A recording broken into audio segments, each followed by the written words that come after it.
Welcome to the Adventure and Mystery Book Club. I am Bill Mallory, branch manager of the La Jolla Library, and I'm so glad that you could join me for today's reading of Captain Blood. We are back with another chapter in the exciting story of this fearsome but good-natured pirate. So, just to recap, over the weekend, you might have forgotten all the stuff that's going on, and let's go over it real quick.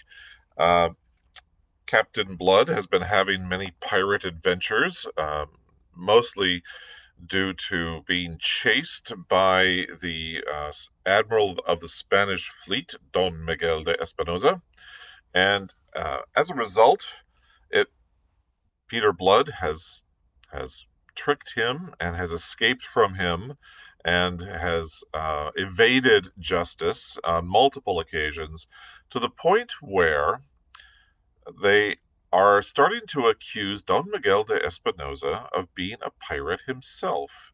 He's basically going around the Caribbean and attacking other ships, especially English ships, French ships, and which is essentially, other than the nationalities of the vessels being attacked, which is essentially what a pirate does. And so Don Miguel de Espinosa, in his rancor over the death of his brother, he believes, at the hands of Captain Blood, and the fact that Captain Blood, has made a fool out of him on several occasions by escaping his his wrath. Um, he has become somewhat obsessed with hunting down Peter Blood. So while this is going on, all this pirating and things that are happening, we have found out that one of the characters of which we are familiar, the former owner of Peter Blood back when he was a slave, uh, Colonel Bishop, has been made the deputy governor of Jamaica. So a promotion for him. It also means that his niece, Arabella Bishop, who has in the past been somewhat attracted to Peter Blood back when he was on the plantation, was being taken to being traveling elsewhere, along with a fellow named Lord Julian. And while on this voyage, and we haven't seen Arabella Bishop for many chapters, and now all of a sudden she was in the beginning, and Peter Blood and she had seemed to have a connection, and then when the raiders attacked Barbados, then he saved her and her friend and a few other people, and set them off galloping away on their horses while he stayed. And since then, we all know that she has always been on his mind. He named his flagship the Arabella, and all of his actions worry him in the back of his mind. What must she think of him at this point, knowing that he has a reputation as a fearsome and cunning pirate? So he is a little. He worries, and everything he does, he seems to, in the back of his head, feel like, what would Arabella think about what I'm doing right now? Which is interesting, in that she is not there, but yet she is very much there. And so Arabella is on this sea voyage, and she has met up with this man, Lord Julian, and together they discuss the whole idea and talk about Peter Blood. And Lord Julian says, "Oh yes, well he's engaged to be married." And Arabella is like, "Oh my gosh, what are you talking about? He's engaged to be married." And Lord Julian then tells the story of how um, Peter Blood found that Levasseur had kidnapped the governor of Tortuga's daughter, and um, and in fact paid the ransom himself out of his own money, and that they fought a duel to the death. According to Lord Julian, they fought this duel over her, and so now that he has won and Levasseur is dead, that he is now going to marry this governor's daughter. And Arabella, of course, has not heard any of this. And of course, we have not heard any of this either, because while these events did happen, they did not result in in an enfianced situation. She is not planning. The governor's daughter is not planning on marrying Peter Blood. Peter Blood has no intention of marrying her. He saved her strictly out of honor and strictly out of the fact that Levasseur was a terrible person, and a bad pirate. Um, and so Lord Julian is kind of presenting this sort of altered version of what happened between Peter Blood and Levasseur and the governor's daughter, and and now all of a sudden Arabella Bishop is very much saddened by this news, and she is more attracted to Lord Julian now. However, before anything can happen, their ship is attacked by, guess who? Don Miguel de Espinosa, and they are captured, and that's where we ended chapter 18, with the two of them being captured, with vitriolic words being thrown back and forth, and about we see the change now in Don Miguel de Espinosa from a naval admiral to this very violent raider of the seas, and like they said, that he is now becoming more of a pirate than even the other pirates, because of course one of the things that people are attracted to by Peter Blood is his sense of honor and his sense of duty and justice. And so even though he does single out Spanish ships and Spanish colonies to attack, he does so as a gentleman thief, if you will, rather than as just a simple bully pirate who goes around taking whatever he can, which we have already seen in the form of Levasseur. So if you're ready, we can begin chapter 19, which is entitled The Meeting. As the door slammed after the departing admiral, Lord Julian turned to Arabella and actually smiled.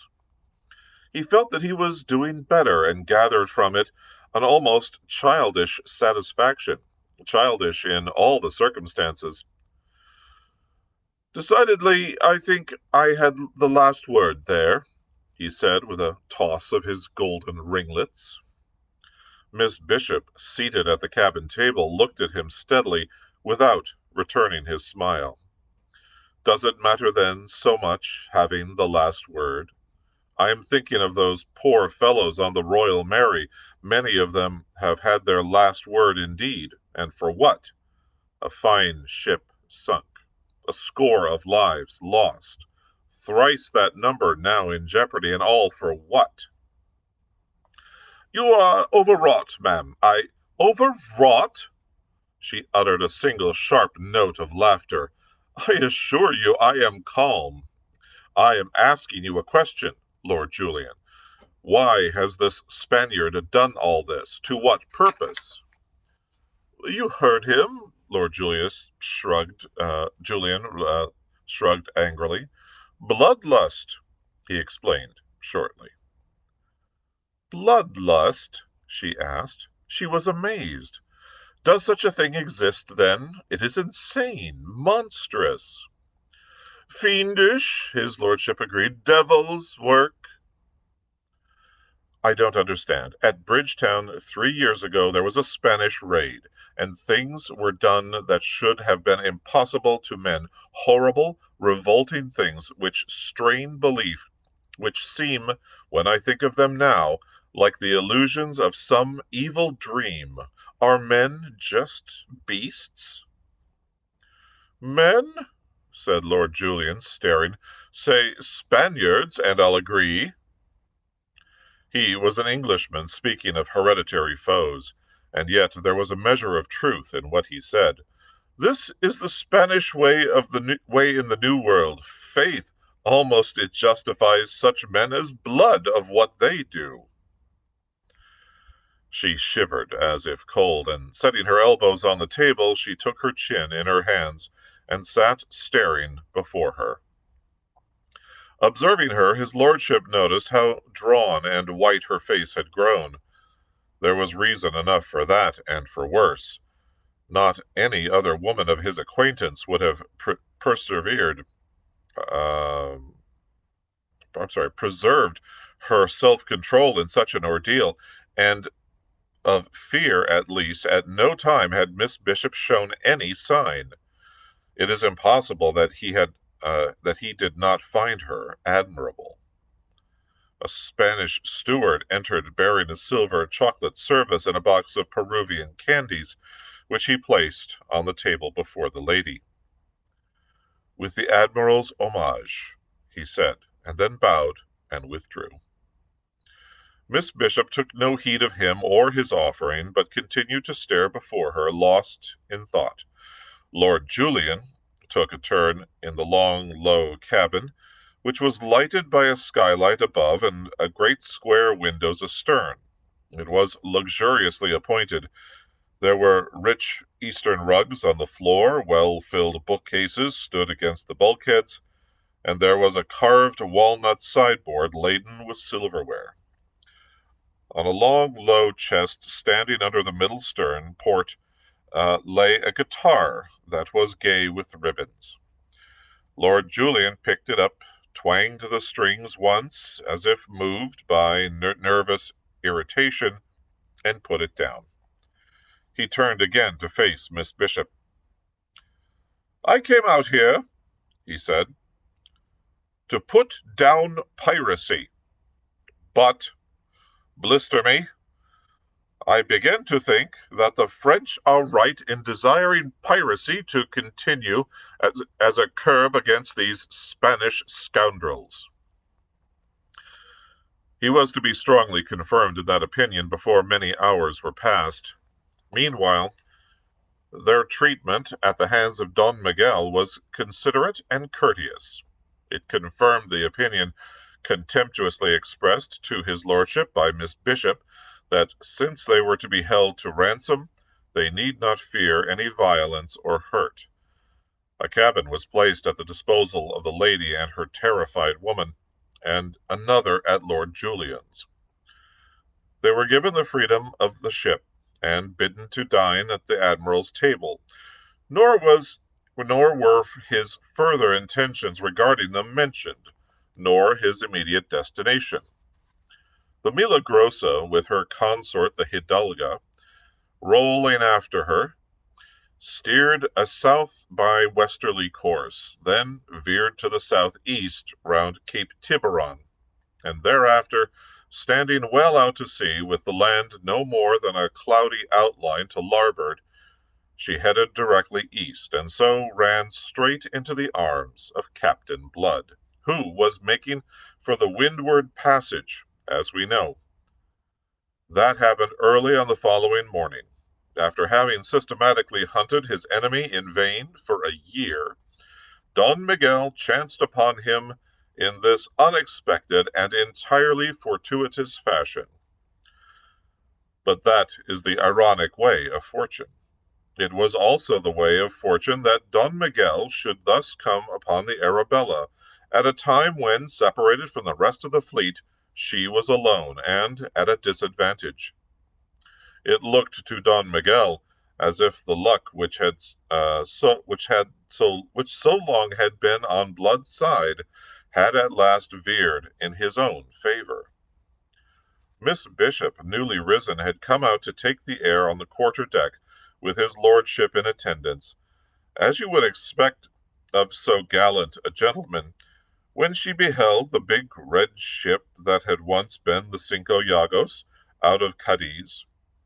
The vessel was bearing down upon them, her mountains of snowy canvas bellying forward, the long pennon with the cross of St. George fluttering from her main truck in the morning breeze, the gilded portholes in her red hull, and the gilded beakhead aflash in the morning sun. Miss Bishop was not to recognize this for that same Cinco Llagas which she had seen once before, on a tragic day in Barbados 3 years ago. To her, it was just a great ship that was heading resolutely, majestically toward them, and an Englishman to judge by the pennon she was flying. The sight thrilled her curiously. It awoke in her an uplifting sense of pride that took no account of the danger to herself in the encounter that must now be inevitable. Beside her, on the poop, whether they had climbed to obtain a better view and equally arrested at gaze, stood Lord Julian. But he shared none of her exultation. He had been in his first sea fight yesterday, and he felt that the experience would suffice him for a very considerable time. This, I insist, is no reflection upon his courage. Look, said Miss Bishop, pointing, and to his infinite amazement he observed that her eyes were sparkling. Did she realize, he wondered, what was afoot? Her next sentence resolved his doubt. She is English, and she comes resolutely on. She means to fight. God help her, then, said his lordship gloomily. Her captain must be mad. What can he hope to do against two such heavy hulks as these? If they could so easily blow the Royal Mary out of the water, what will they do to this vessel? Look at that devil Don Miguel. He's utterly disgusting in his glee. From the quarter-deck, where he moved amid the frenzy of preparation, the admiral had turned to flash a backward glance at his prisoners. His eyes were alight, his face transfigured. He flung out an arm to point to the advancing ship and bawled something in Spanish that was lost to them in the noise of the laboring crew. Excuse me.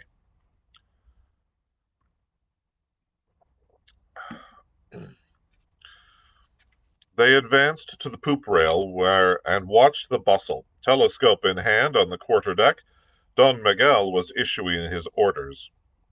Already the gunners were kindling their matches, sailors were aloft, taking in sail, others were spreading a stout rope net above the waist as a protection against falling spars. And meanwhile Don Miguel had been signaling to his consort, in response to which the Hidalga had drawn steadily forward until she was now abeam of the Milagrosa, half a cable's length to starboard, and from the height of the tall poop, my lord and Miss Bishop could see her own bustle of preparation, and they could discern signs of it now aboard the advancing English ship as well. She was furling tops and mainsail, stripping, in fact, to mizzen, and sprit, for the coming action. Thus, almost silently, without challenge or exchange of signals, had action been mutually determined. Of necessity now, under diminished sail, the advance of the Arabella was slower, but it was none the less steady.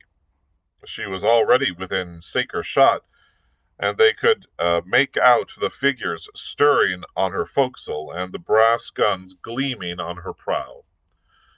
The gunners of the Milagrosa raised their linstocks and blew open their smoldering matches, looking up impatiently at the admiral. But the admiral solemnly shook his head. Patience, he exhorted them. Save your fire until we have him. He is coming straight to his doom, straight to the yardarm and the rope that have been so long waiting for him. "Stab me," said his lordship. "This Englishman may be gallant enough to accept battle against such odds. But but there are times when discretion is the better quality than gallantry in a commander. Gallantry will often win through, even against overwhelming strength," said Miss Bishop. He looked at her, and noted in her bearing only excitement. Of fear he could still discern no trace.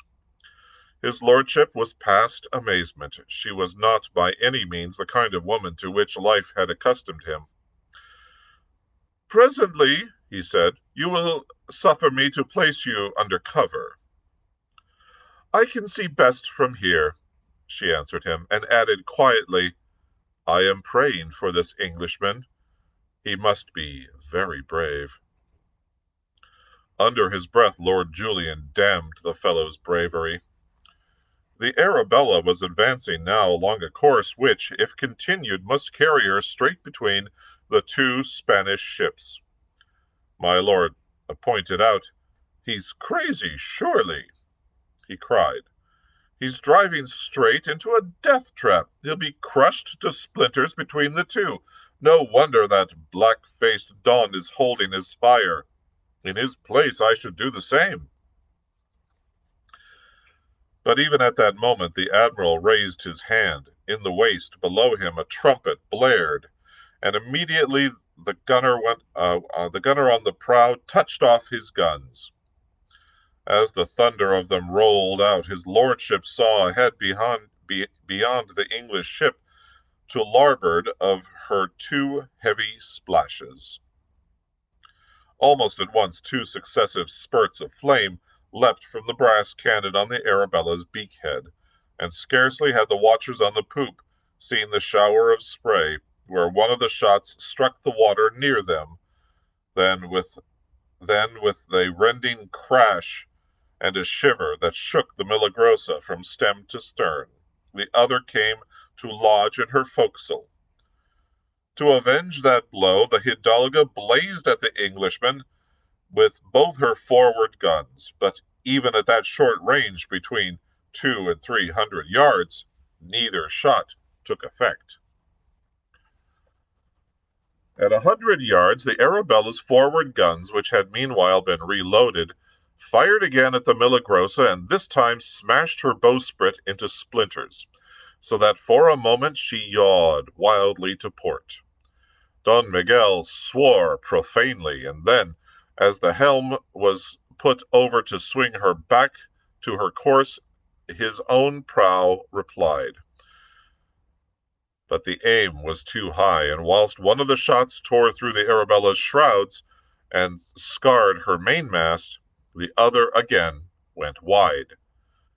And when the smoke of that discharge had lifted, the English ship was found almost between the Spaniards, her bows in line with theirs and coming steadily on into what his lordship deemed a death trap. Lord Julian held his breath, and Miss Bishop gasped, clutching the rail before her. She had a glimpse of the wickedly grinning face of Don Miguel and the grinning faces of the men at the guns in the waist. At last the Arabella was right between the Spanish ships, prow to poop and poop to prow. Don Miguel spoke to the trumpeter who had mounted the quarter deck and stood now at the admiral's elbow. The man raised the silver bugle that was to give the signal for the broadsides of both ships, but even as he placed it to his lips, the admiral seized his arm to arrest him. Only then had he perceived what was so obvious, or should have been to an experienced sea-fighter. He had delayed too long, and Captain Blood had outmaneuvered him. In attempting to fire now upon the Englishman, the Milagrosa and her consort would also be firing into each other, and too late he ordered his helmsman to put the tiller hard over and swing the ship to larboard as a preliminary to maneuvering for a less impossible position of attack. At that very moment the Arabella seemed to explode as she swept by, 18 guns from each of her flanks emptied themselves at point-blank range into the hulls of the two Spanish vessels.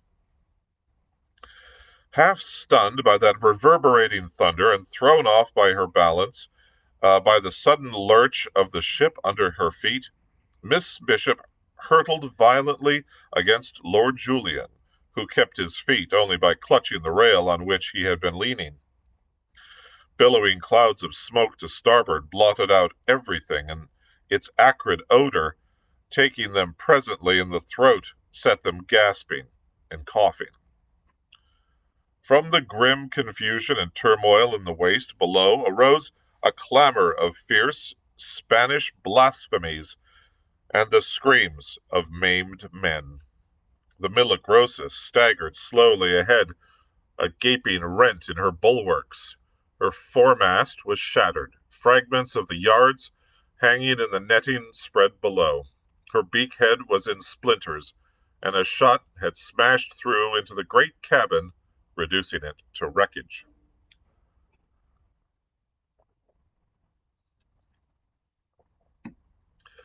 Don Miguel was bawling orders wildly and peering over and anon through the curtain of smoke that was drifting slowly astern, in his anxiety to ascertain how it might have fared with the Hidalga. Suddenly, and ghostly at first through a lifting haze, loomed the outline of a ship. Gradually the lines of her red hull became more and more sharply defined as she swept nearer with poles, all bare save for the spread of a canvas on her sprit. Instead of holding to her course as Don Miguel had fully expected she would, the Arabella had gone about under cover of the smoke, and sailing now in the same direction as the Milagrosa, was converging sharply upon her across the wind, so sharply that almost before the frenzied Don Miguel had realized the situation, his vessel staggered under the rending impact with which the other came hurtling alongside. There was a rattle and clank of metal as a dozen grapnels fell and tore and caught in the timbers of the Milagrosa, and the Spaniard was firmly gripped in the tentacles of the English ship. Beyond her, and now well astern of the veil of smoke, was rent at last, and the Hidalga was revealed in desperate case. She was bilging fast, with an ominous list to larboard, and it could be no more than a question of moments before she settled down. The attention of her hands was being entirely given to a desperate endeavor to launch the boats in time. Of this Don Miguel's anguished eyes had no more than a fleeting but comprehensive glimpse, before his own decks were invaded by a wild, yelling swarm of boarders from the grappling ship. Never was confidence so quickly changed into despair. Never was hunter more swiftly converted into helpless prey. For helpless the Spaniards were. The swiftly executed boarding maneuver had caught them almost unawares in the moment of confusion following the punishing broadside they had sustained at such short range. For a moment there was a valiant effort by some of Don Miguel's officers to rally the men for a stand against these invaders. But the Spaniards, never at their best in close quarter fighting, were here demoralized by knowledge of the enemies with whom they had to deal. Their hastily formed ranks were smashed before they could be steadied. Driven across the waist to the break of the poop and on the one side and up to the forecastle bulkheads on the other, the fighting resolved itself into a series of skirmishes between groups. And whilst this was doing above, another horde of buccaneers swarmed through the hatch to the main deck below to overpower the gun crews at their stations there.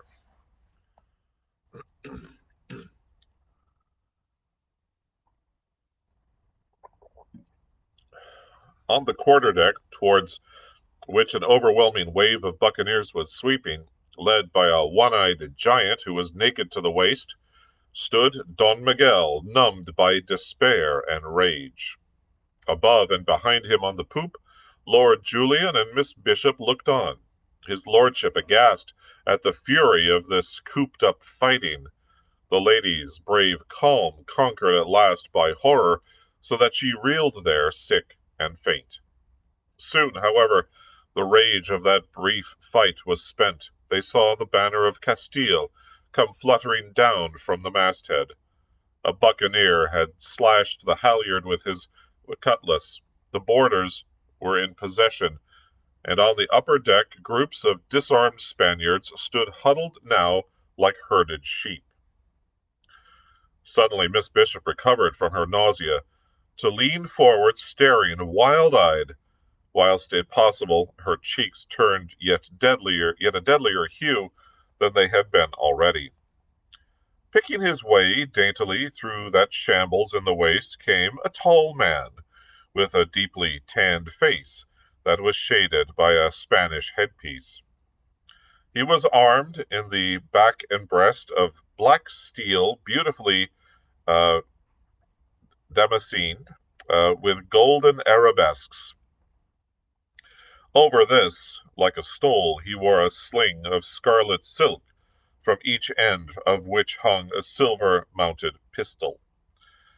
Up the broad companion to the quarter-deck he came, moving with easy assurance until he stood before the Spanish admiral. Then he bowed stiff and formally, a crisp, metallic voice, speaking perfect Spanish, reached those two spectators on the poop, and increased the admiring wonder in which Lord Julian had observed the man's approach. "We meet again, at last, Don Miguel," it said. "I hope you are satisfied. Although the meeting may not be exactly as you pictured it, at least it has been very ardently sought and desired by you." Speechless, livid of face, his mouth distorted and his breathing labored, Don Miguel de Espinosa received the irony of that man to whom he attributed his ruin and more beside. Then he uttered an inarticulate cry of rage, and his hand swept to his sword. But even as his fingers closed upon the hilt, the others closed upon his wrist to arrest the action. "Calm, Don Miguel," he was quietly but firmly enjoined. "Do not recklessly invite the ugly extremes such as you would yourself have practiced had the situation been reversed." A moment they stood looking into each other's eyes. "What do you intend by me?" the Spaniard inquired at last, his voice hoarse. Captain Blood shrugged. The firm lips smiled a little. "All that I intend has been already accomplished, and lest it increase your rancor, I beg you to observe that you have brought it entirely upon yourself. You would have it so." He turned and pointed to the boats, which his men were heaving from the boom amidships. "Your boats are being launched. You are at liberty to embark in them with your men before we scuttle this ship. Yonder are the shores of Hispaniola. You should make them safely. And if you'll take my advice, sir, you'll not hunt me again. I think that I am unlucky to you. Get you home to Spain, Don Miguel, and to concerns that you understand better than this trade of the sea."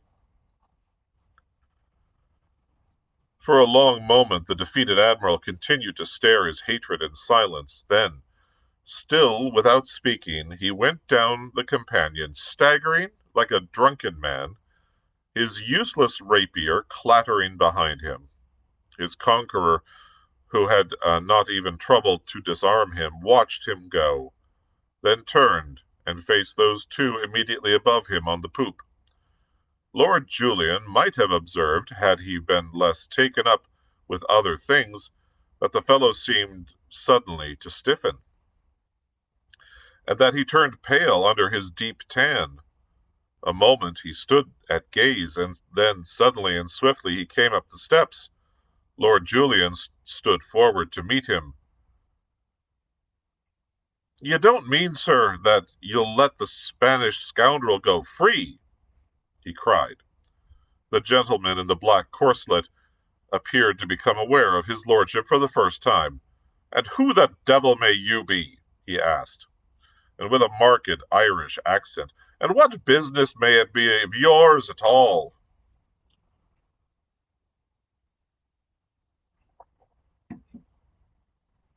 His lordship conceived that the fellow's truculence and utter lack of proper deference must be corrected. I am Lord Julian Wade, he announced, with that object. Apparently the announcement made no impression. Are you indeed? Then perhaps you'll explain what the plague you're doing aboard this ship. Lord Julian controlled himself to afford the desired explanation. He did so, shortly and impatiently. He took you prisoner, did he, along with Miss Bishop there? You are acquainted with Miss Bishop? Cried his lordship, passing from surprise to surprise. But this mannerless fellow had stepped past him and was making a leg to the lady, who on her side remained unresponsive and forbidding to the point of scorn. Observing this, he turned to answer Lord Julian's question.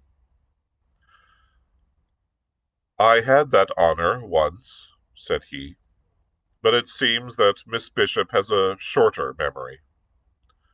His lips were twisted into a wry smile, and there was pain in the blue eyes that gleamed so vividly under his black brows, pain blending with the mockery of his voice. But of all this, it was the mockery alone that was perceived by Miss Bishop. She resented it. I do not number thieves and pirates among my acquaintance, Captain Blood, said she, whereupon his lordship exploded in excitement. Captain Blood? He cried. Are you Captain Blood? What else were ye supposin'? Blood asked the question wearily, his mind on other things. I do not number thieves and pirates among my acquaintance. The cruel phrase filled his brain, re-echoing and reverberating there. But Lord Julian would not be denied. He caught him by the sleeve with one hand, whilst with the other he pointed after the retreating, dejected figure of Don Miguel. Do I understand that you're not going to hang that Spanish scoundrel? What for should I be hanging him? Because he's just a bloody pirate, as I can prove, as I have proved already. Ah, said Blood, and Lord Julian marveled at the sudden haggardness of a countenance that had been so devil-may-care but a few moments since. I am a bloody pirate myself, and so I am merciful with my kind. Don Miguel goes free. Lord Julian gasped. After what I've told you that he has done, after his sinking of the Royal Mary, after his treatment of me, of us? Lord Julian protested indignantly. I am not in the service of England or of any nation, sir, and I am not concerned with any wrongs her flag may suffer. His lordship recoiled before the furious glance that blazed at him out of Blood's haggard face. But the passion faded as swiftly as it had arisen. It was in a level voice that the captain added, If you'll escort Miss Bishop aboard my ship, I shall be obliged to you. I beg that you make haste. We are about to scuttle this hulk. He turned slowly to depart, but again Lord Julian interposed. Containing his indignant amazement, his lordship delivered himself coldly. Captain Blood, you disappoint me. I had hopes of great things for you. Go to the devil, said Captain Blood, turning on his heel, and so departed.